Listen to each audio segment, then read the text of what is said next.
Last time in our Let's Play of Star Wars Knights of the Old Republic 2, we had quite a bit of trouble with just these random enemies that are keeping us from getting back to our ship, so we can use our plan of getting codes and faking that we're one of Voga the Hutt's freighters.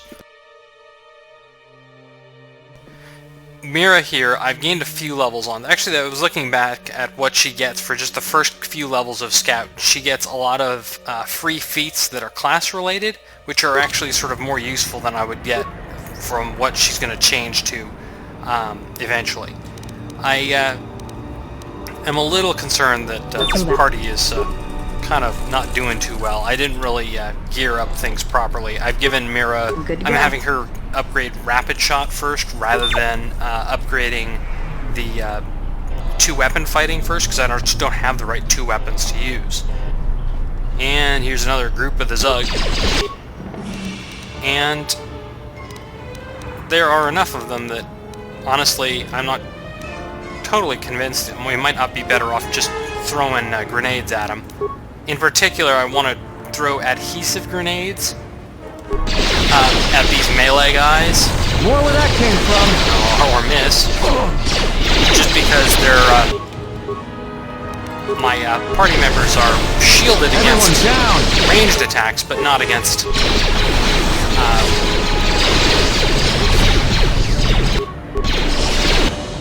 just say the word. Not against melee attacks. You can't have both shields up at once. So, T3M4, our tank droid, got taken down. Time to take you down to size. Everyone... I have to focus fire on one of them. More where that came from.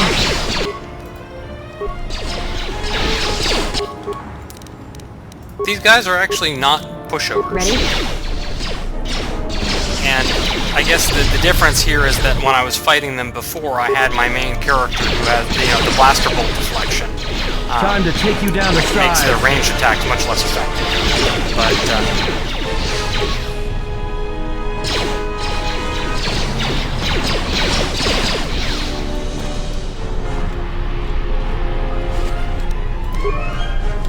fortunately, we're almost back to a workbench, and even though I don't have the pieces necessary to really make use of that, you can't really make super good blasters. You can make decent ones, though. And at this point, this party is not very well set up, so... And you can do some shopping here if you want. I think other than just the random enemies that are spawning, this is still sort of the main area.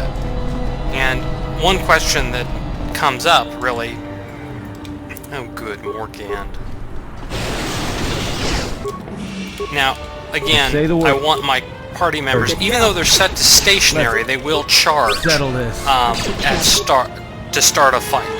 If there's nothing in range, they will charge into range. And usually they charge right up into the face of enemies, even if using ranged weapons. It's really annoying, actually.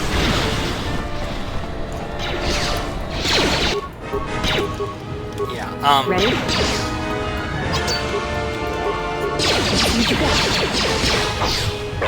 Time to take you down to size.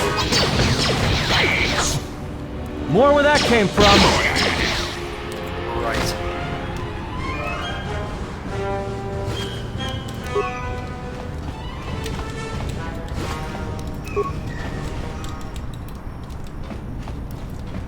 And we need to hand in this quest down here with our friend at the... wrong door. Our friend at the repair shop, so that he can change the transponder codes on the Ebon Hawk. A lot of these doors relock, which more or less means free XP. We got a workbench here. I'm going to move some stuff around at the very least. I may build some additional items as well, so I'll do that off screen. Once again, your main character's repair skill is used to determine how much you get for breaking down items, and since Atten has no repair skill, things like this Sith Tremor Sword, which normally breaks down for like 700 components, are worth 1. So I'm going to have to wait until I get my main character back to actually break anything down. I hear you. You'll notice that none of my characters are equipped. I'm not using either of these characters in the upcoming area. So we can hand in this quest from earlier. I forgot to request a reward, which was stupid, but oh well. You can sort of extort him for his parts.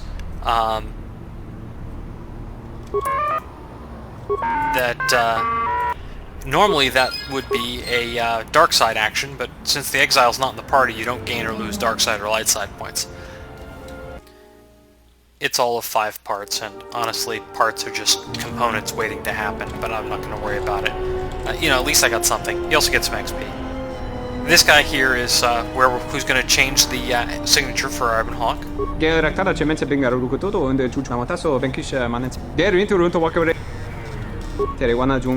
And so we use one of the signatures we received from T3M4's little jaunt to the warehouse.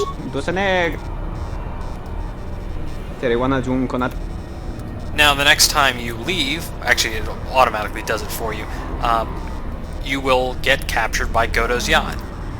And for some reason, they limit you to 2 characters in your party at this point, rather than just, you know, the normal 3. Why everybody can't go, I don't know. For variety, I'm going to use HK-47 and Kreia. The movie we missed there was just the Ebon Hawk taking off.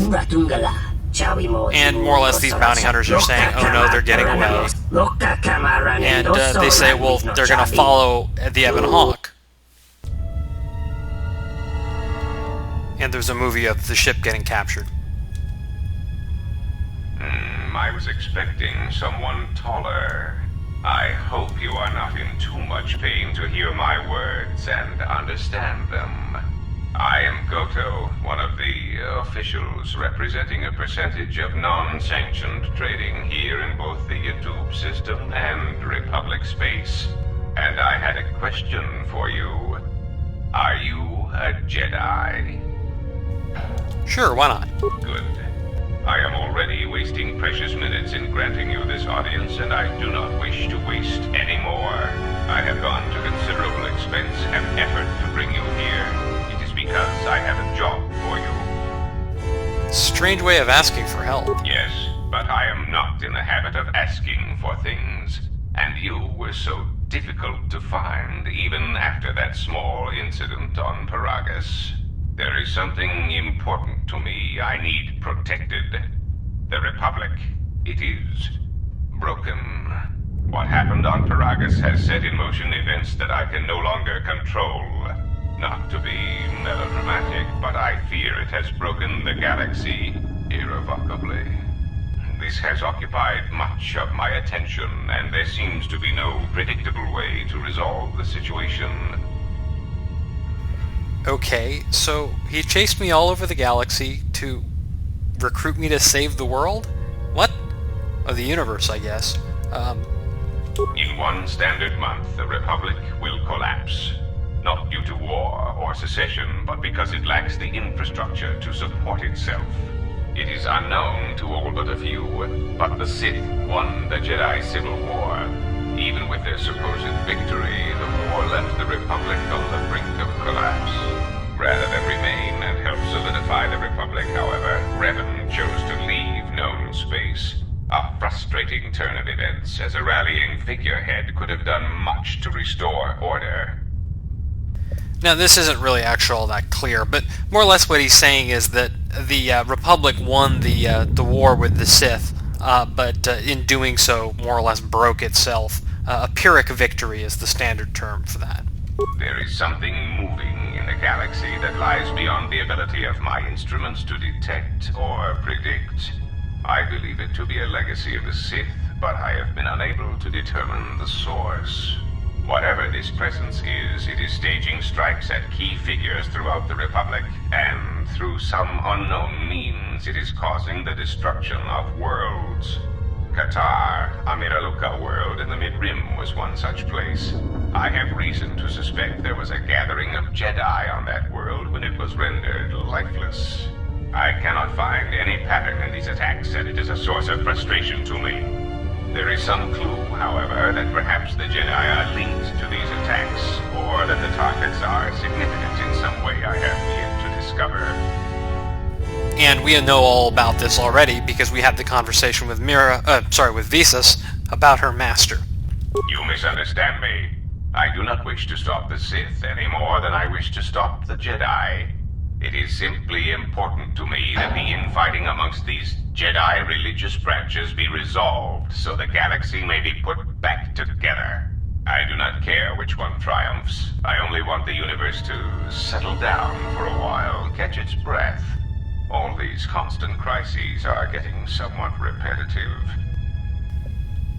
Exactly why does, he's a crime lord. What does he care about the Republic? You could say I am something of a patriot. Although I was unable to serve during the troubles with the Mandalorians or against the aggressors known as Malak and Revan, I am able and willing to serve now. The problem is I can find no side to choose. Both are hidden from me as they seem to be hiding from each other. Irritating. It is like a dejarik board where neither player can see the other, nor see all the pieces. It is not a fair game, an equitable game. If you don't like fair games, just try Pazak. It's totally unfair. Pazak bores me. I often suspect my opponent of cheating. I prefer predictable games, such as galactic economics. Okay, and the gist of this is more or less, hey, can't do no crime if there's no crime, if everybody's dead, and you can't make your money. So, capitalism saves the world? Maybe. Excellent. It really is in your best interests, There is no margin for error when I say that these Sith seek to murder you and all Jedi everywhere. They have been quite efficient. And when they dispose of you, there will be nothing left to stop them, and the galaxy will fall under their influence.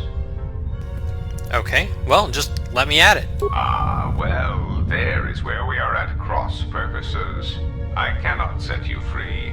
You have a tendency to cause dangerous repercussions wherever you go, and I would rather keep those to a minimum. The galaxy really is a fragile place right now. I am a businessman. The Republic needs stability to survive, prosper, and grow. Whether it is led by the Sith or supported by the Jedi is of no consequence to me. Sounds like something's wrong. It is the proximity alarm. We are under attack. Somehow your allies have found you. Unexpected. You will remain here under guard. I must see to the defense of my ship. Okay.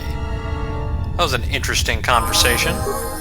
But I think we're just about out of time, so we'll cut it off here.